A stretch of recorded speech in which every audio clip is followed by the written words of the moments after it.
couldn't wait another second to see Amy when she was on her way back from LA, so he drove up to Queenstown to pick her up. On their journey home, they may have got a little bit randy. Being that they were in Alan's car, they decided that it was best to pull over on the Lake Wakatipu Road.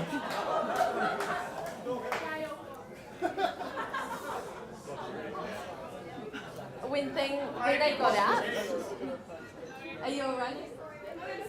Yeah, good. Ready? When they got out, things got a little hot and heavy fairly quickly. Little did they realise they were actually lying in the Freedom Campers main toilet block. Needless to say, when they finished, they both ran to the lake with their knickers around their ankles, vomiting to clean the shit off their fingers. So everyone, let's raise a glass to a life of love, happiness and shit surprises. Cheers. Cheers. There's a couple of telegrams. We're doing telegrams? Telegrams, yep. Okay, so we're just going to start with a couple of telegrams of people that obviously would have loved to have been here but couldn't. So this one here is from Mel Harvey. Wanting to say a huge congratulations to you two lovebirds. Wish I was there to celebrate with you both, but I'm a tad preoccupied at the moment. You're a brave lady, Amy, and you have found a good one. And Andrew, you are definitely punching mate. Wishing you years of love and laughter. Catch up soon, Mel. Am I just going on this? Yep. Right, so this one here is from Emily McGrath. Sam is onto the telegram. He will send it through today. That was yesterday, so good on you, Fizz. Thanks for that. Sam and Emily McGrath.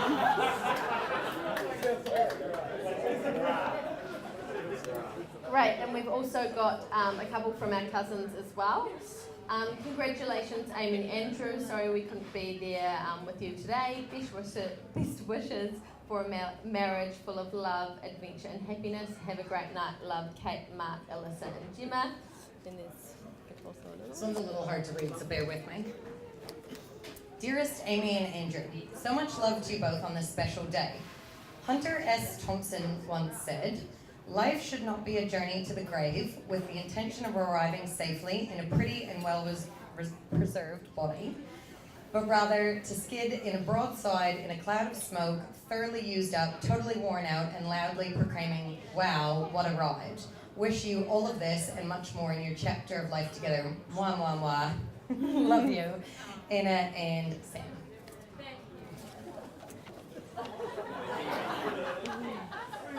Next page. Where are we? Next page. Over there.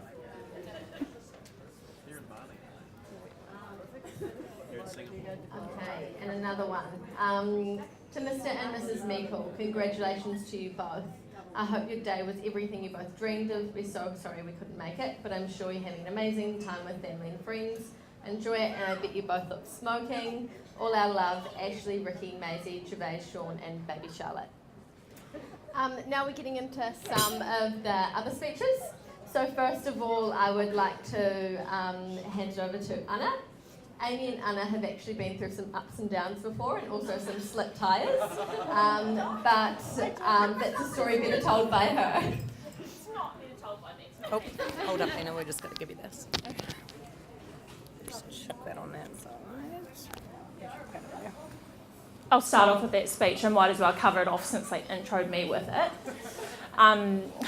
We spent New Year's together when we were about sixth form, I think, and Amy was sleeping with someone that I'd previously slept with and liked them. So I decided that I wasn't so happy with Amy, and I let down her tyres at the campground so that she couldn't drive away.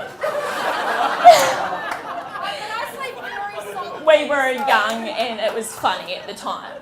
I had some help. It was, I thought it was funny. Maybe not for Amy, but I thought I was cool. Right. Speech time. Obviously, I'm first cab off the rank, so I'm a bit nervous. Excuse my shaky voice. I'll try best to stick to the brief of short and sweet. For those of you that don't know me, I'm Anna, clearly one of the bridesmaids, and the very lucky title holder of Amy's best friend. What? Ignore her. You can take the girl out of bluff, but you can't take bluff out of the girl. Sorry. It's her favourite saying. So that obviously is a title I protect very fiercely, and I'm very lucky and honoured to have been able to stand beside Amy today. Oh, excuse me, I promised I wouldn't cry. Oh, come on. Promise. Breathe. Is she just... She is my best friend. As she stood beside the only person that I will ever let share the best friend title without a fight. So lucky Andrew, because I'm always up for a good scrap. So. I know that. Amy knows that. I just wanted to say a quick thank you to the man of the hour, Andrew, for always allowing me my best friend time. If ever Amy was home, you could guarantee if she wasn't with the Griffin girls, that you could find her at my house with my tribe of kids. So I'm super lucky. And I just wanted to say thanks, Andrew, for always allowing that to happen. And now on to Amy. I won't cry through this part, she's not that important. I'm here, yeah. Yeah, we have that type of unspoken friendship. We don't need all the fluffy stuff. We just know how much we mean to each other, and I'm super thankful for that. And they say that, if a friendship surpasses 7 years, then it'll last a lifetime. That's most definitely accurate for us. And I just wanted to wrap up the day by saying that I think I speak for all of us here, how lucky we are to have been able to share this precious day with Amy and Andrew. So if we could all raise a toast, excuse the tears, to the real 18, to Amy and Andrew.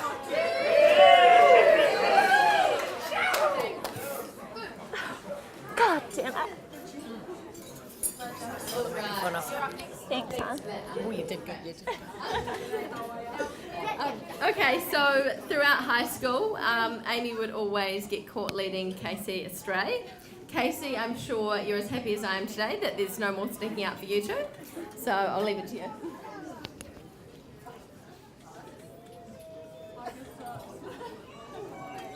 Make it on the little dress there. And just chuck it back. I do like them just as much, but I may not show it how I'm good. I trust you're all having a good day and you're enjoying it. For those of you who don't know me, I'm Casey. A big thank you to Amy and Andrew for having me a part of your big day. I know you both put a huge amount of effort and planning into this wedding, and I hope that apart from this speech, everything else will be up to what you decided that you wanted.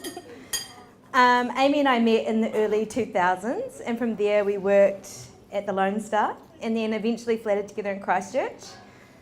I know I'm supposed to use this opportunity to recall embarrassing moments to ridicule Amy, but they did that at the start of the speech. So I won't mention your singing and your occasional incontinence. I want to keep it short. So I'll finish off by saying, Amy and Andrew, I think you make a great couple, and I wish you all the happiness for your future as husband and wife, and just thanks everyone. I forgot my cup. Cheers.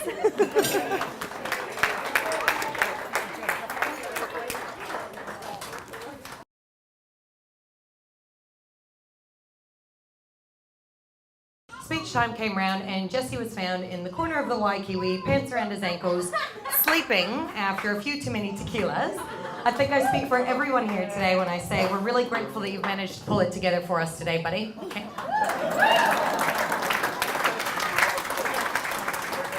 Hang on, you need this. Do I have to come down here? Yeah. Oh, no, you don't, but you need this. I'll take it with me. Yeah. Good. Thank you. Cheers, Casper, for the introduction. Always a pleasure. First of all, good to see. First of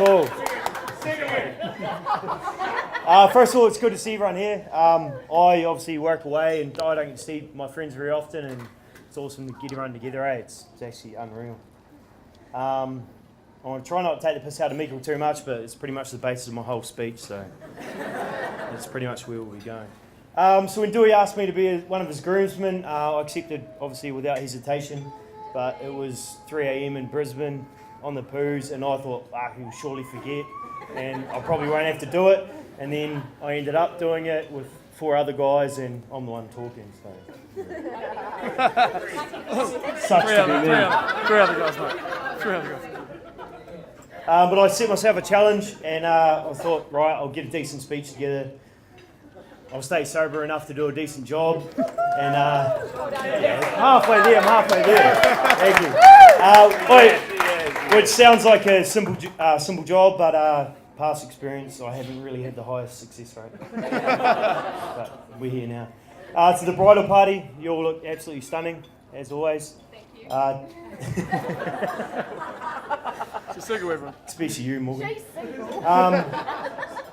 And Amy, you look beautiful. Standing up there today, you really confirm how much Andrew's out of his crease. For anyone in the crowd that doesn't know me, I'm obviously Jesse. I first met Andrew when we both made the Southland Under 48 kg rugby team as a couple of youngsters. However, the relationship was pretty short-lived as in our first pre-season game, Andrew broke his collarbone, and that was the end of his rugby Southland career. At the stern age of 12 years old. It wasn't until later in life when we met again at Southland Boys High School, where his mum, the lovely Gail, was the lunch lady, and still is the lunch lady. So obviously Meeks had plenty of friends through high school. And he was also known as the guy to go to get adult entertainment videos. Not sure where he got them from at a young age, but I'm pretty sure someone named Alan had a good status on it.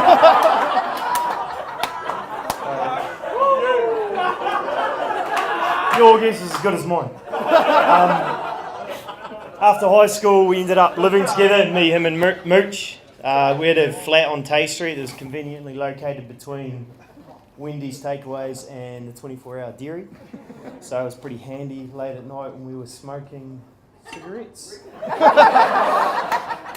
All your dad knows about the munchies. Yeah. Mike loves the Told munchies. us all about the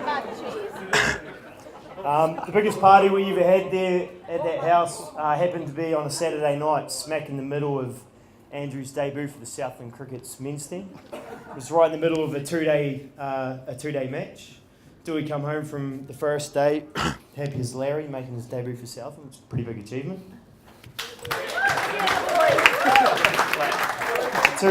He come home to a house full of idiots getting completely lit, and without any other option, had to join into the party.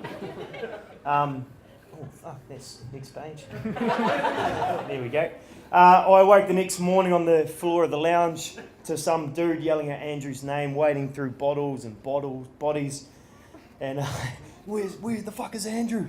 And it turned out that Andrew was meant to be opening the batting that day, and he was still asleep in bed. So his Southland debut didn't go that well. Once Andrew he finished it, his signwriting apprenticeship, and he'd met Amy. They moved to Western Australia so Andrew could chase the mining dream, I guess. Is what you're doing in Western Australia, isn't it?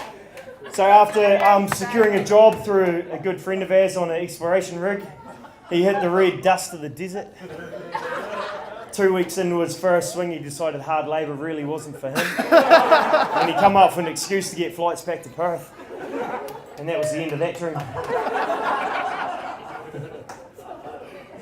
But in all seriousness, you guys have created a wicked life in Oz from what you started in Perth and what you're carrying on in Brizzy. I wish there's nothing but all the happiness and success in the world. So if everyone can raise your glass, bump a toast to Andrew and Amy. Andrew and Amy. Boomtown. That was very good. Yeah, stand up. You can stand there and up. Righto.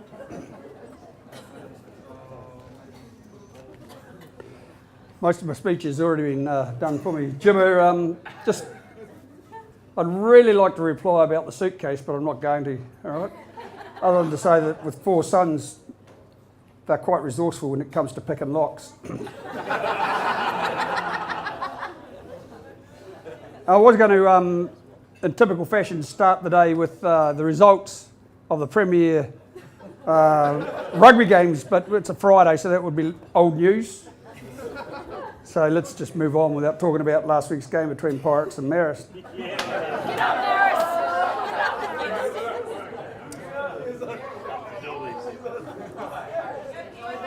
Jesus, I fucking hate losing to them.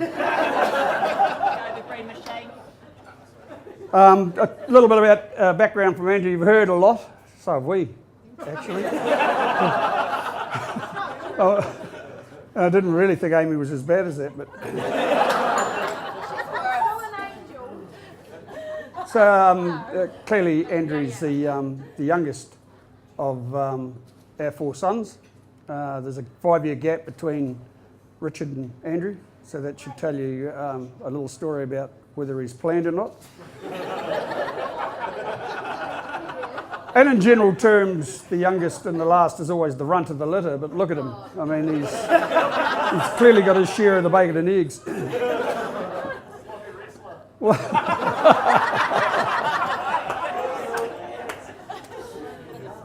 Thanks, Kyle. She,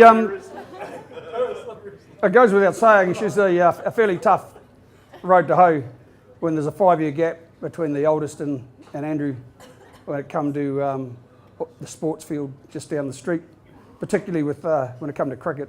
I don't know how many times he'd walk up from the MCG grizzling his ass off about not being allowed to bat, because every time he got into bat, Lindsay would get the ball and bowl the shit out of him and hurt him.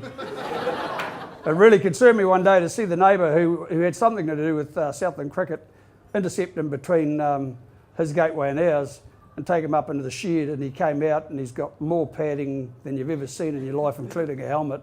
And I had to try and convince the guy that all he was doing was turning him into a target. But as he got going in years and got a bit faster, the boys sort of backed away from having to try and get in the nets with him. I think there's still a couple of them that won't get in there, have a bit of a play around with him. He is the pet though. Lindsay will always call him the favourite. Gail and I are adamant that we don't have favourites. But who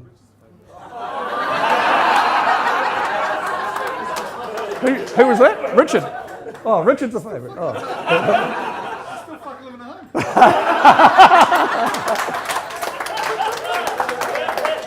Yeah, well, there might be a little bit of that, but we are immensely proud of all of our 4 sons and the achievements that they've made, including Andrew with getting his ass over here and making a life for him and Amy, or Amy making a life for him and Andrew. I don't know which one it is. Amy.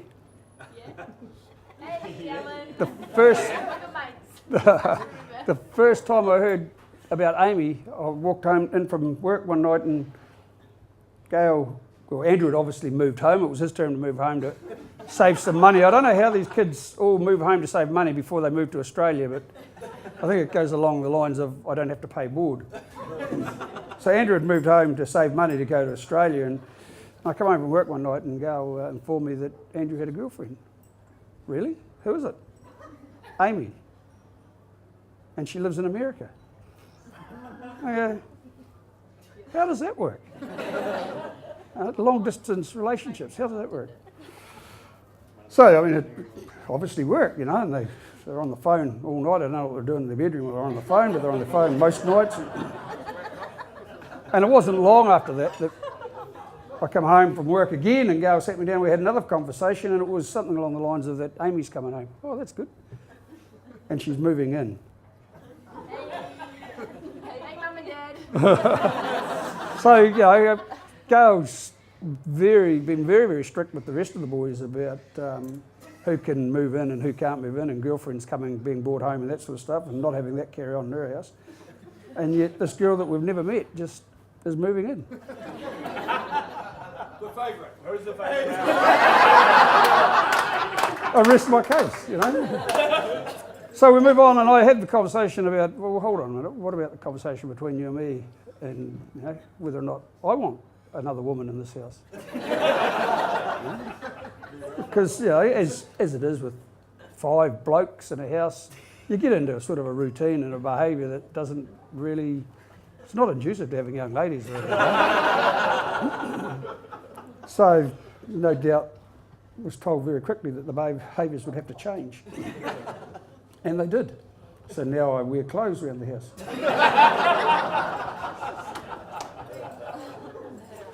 Thank you, Alan.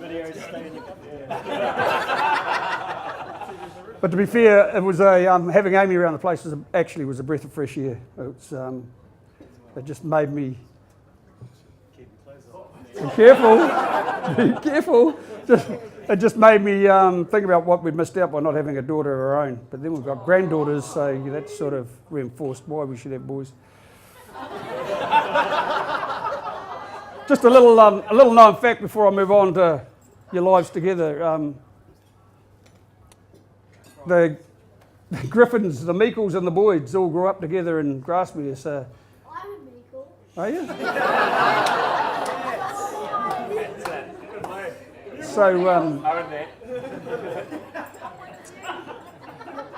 So Amy's grandfather used to feed the Meekles broken biscuits when we went into his shop up Tanner Street years and years ago. So for you two guys, today marks a big step in a relationship that's already probably 7 or 8 years old. You will have already experienced some highs and you'll have already experienced some stuff that's not so great. And get used to it, because that's what life's like. The thing is, when the not so greats happen, just step back from it and think about it before you say something that could be damaging to the relationship that you already got. Get back into your own corners and come back and have another go. You know, and there's plenty of people in this room that you can always ring up for advice that'll help you through it. There's nothing more important than the love you have for each other. You know, and I hope your relationship is as long lasting as your mother's and mine. All right, and the only other thing I've got to say is Pirates are doing real fucking bad at the moment. So the sooner you get home and start giving me some rugby players, the better. They're going to be little Mara That was another little concern we had, you know, whether it would be Griffin, Meekle, Meekle, Griffin, and there's a few people around the room that remember the Andy Griffith show, and we're really pleased that you didn't get stuck with that moniker. So, congratulations, guys. Congratulations on your big day. We love you. Look forward to seeing you growing together and growing a family together. Sooner the better. All right.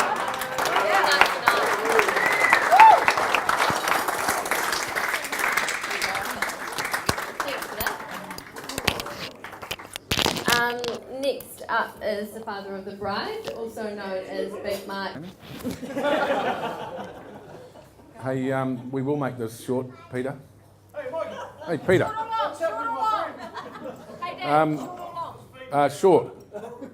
One thing I have learnt listening to the speeches tonight is that the last probably 5 years, I've had probably 3 times a week, I go out to the car park at work and my tyres are down.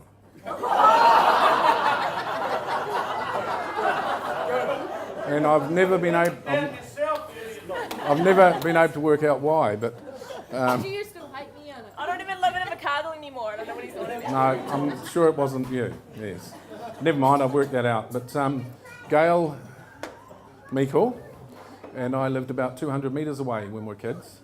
We lived in Tanner Street and Gail lived in Harvey Street and the Meekles lived in in Bay Road, I think, yeah, from memory. I'm a lot older than them. And eventually I got into real estate many years ago and I sold the Meekles house down in Avon Road. And then Amy and Andrew got together. And it was quite interesting one night when Andrew was home. Amy? Yeah. Amy? Yeah. I've got so many kids and half of them aren't here. And anyway...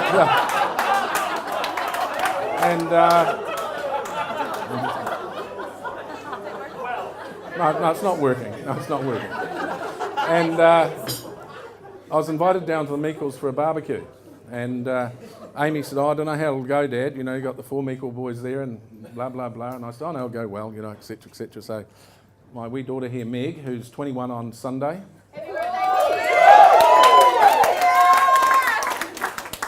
She's not my youngest. And I'm just joking. And anyway, Meg dropped me off and I said, look, pick me up at 10:30. And she said, okay, that's fine. So we're going down Venus Street and the phone goes and it's Amy from Perth saying, how did it go, Dad? And I said, it was like going to the Griffins. I said, you know, the boys were all having a yarn with each other and it was exactly like going to the Griffins where someone would say something that wasn't right and Mum would have to correct it and I'd have to do this and Gail got involved. And, and it was great. But Andrew came into my office about 2 years ago? 3 years ago, yeah. And he sat down and he said, how's things going? And I said, great. And it was a Tuesday. And he said, have we got any open homes today? And I said, no, we don't do open homes on Tuesdays. We do them on Thursdays and Saturdays. And he said, all right, okay, so you're not doing any open homes today? And I said, no. I said, Thursdays and Saturdays. And then he started tapping, right? He was tapping away and I'm thinking, Amy. So that was fine. And then he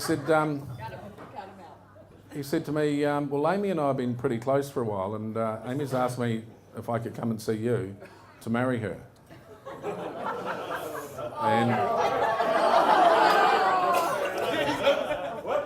And while he wasn't emotional, I was.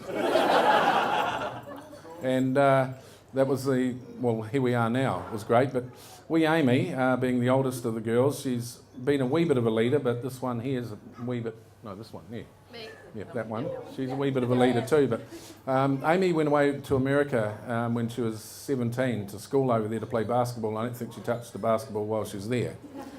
Did you?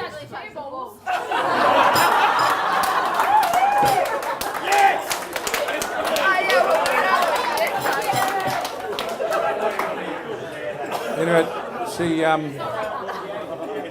left.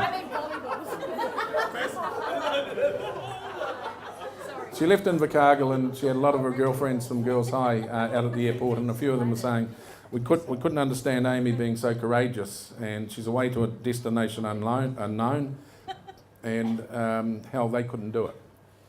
And these girls were sitting there in their school uniforms, and they were actually quite emotional about it. And Sally and I were actually living together, and and the phone went at 2 o'clock in the morning, and it was Amy. And we picked up the phone and we said, how are you, Amy? She said, good. She said, I've just arrived in the wee town in Nebraska. She said, but I haven't got my bags. She said, I had 15 minutes to get in Chicago airport. I had 15 minutes to get on the train from where where I landed to get on the plane to go to Nebraska. Yeah, I said that. Yeah. And I said to Sally, we don't have to worry about this kid. Most kids on their first trip overseas would say, God almighty, you know, I haven't got my bags, I don't know where they are. She's got a couple under her eyes now, but that's all right. Hey. And just joking. And I immediately thought we'd never have to worry about her. You know, most kids at that age would have got over there, rang mum and dad, screamed their head off and said, my bags haven't arrived, I haven't got anything. She had nothing. But they did obviously arrive, and away she went. And then she came home at one stage and lived with me, and she worked at the freezing works, doing night shift. And I would cook her a meal, and she'd take the meal to the freezing works each day. And after about a week, she came home. She said, Dad, there's a few of the boys I work with want to know where I'm getting the meal, because she'd have a wee roast or whatever she'd take to work, because these boys would have sausage rolls and pies and God knows what. And she missed one day at the freezing works. She was doing night shift, and I told her off because not only, you know, it was someone had a party or something on a Friday night, and I said, no wonder you're going to lose $190, but you're also going to spend $190. So when you get to Dunedin one night, when you say you haven't got any money, well, you'll understand why, because you've got to be an everyday man at the freezing works. Is 20 minutes up yet?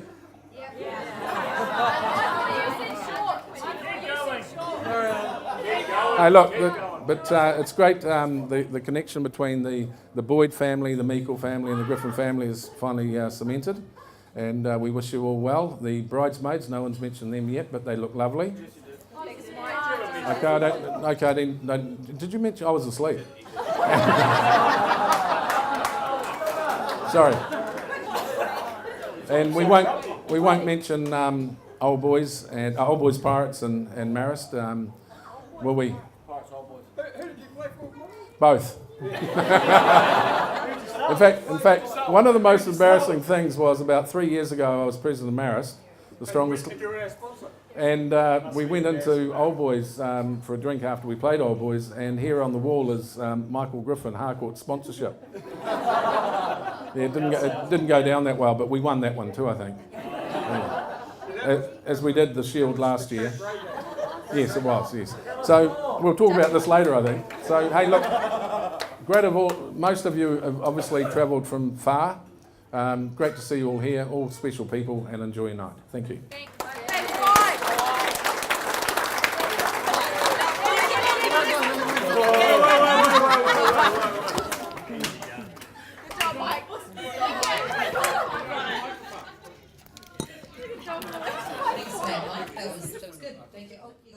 With Andrew, I would never have met the friends that I now call my family, including him. So thank you, Andrew. I'm so happy for you and Amy. You are definitely the perfect match, and I can't wait to see what the future holds for you both.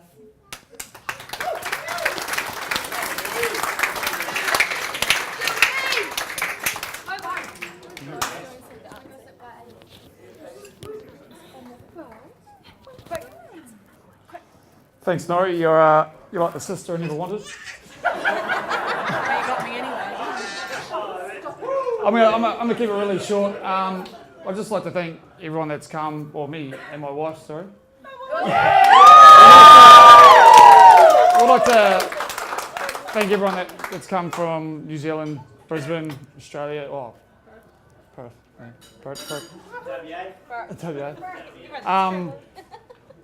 I'd like to say thank you to the bridesmaids. I mean, you're welcome. That's Morgan. She's very single.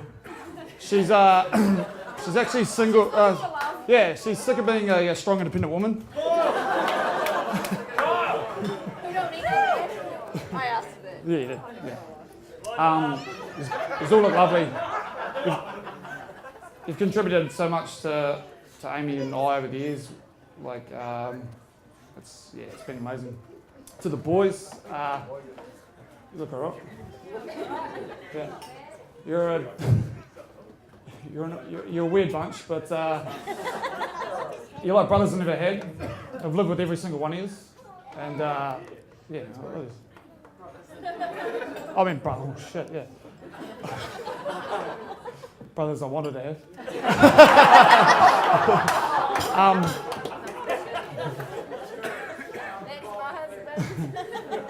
To Mike and Sally, Mum and Dad, I'd like to thank you for everything over the years.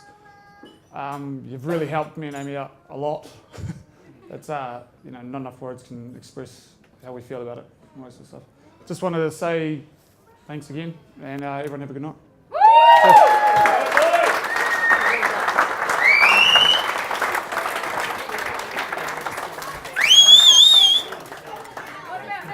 That's it, guys. That's the formalities done. So dinner's about to be served. Fill up your glasses, do what you got to do, and have a good night.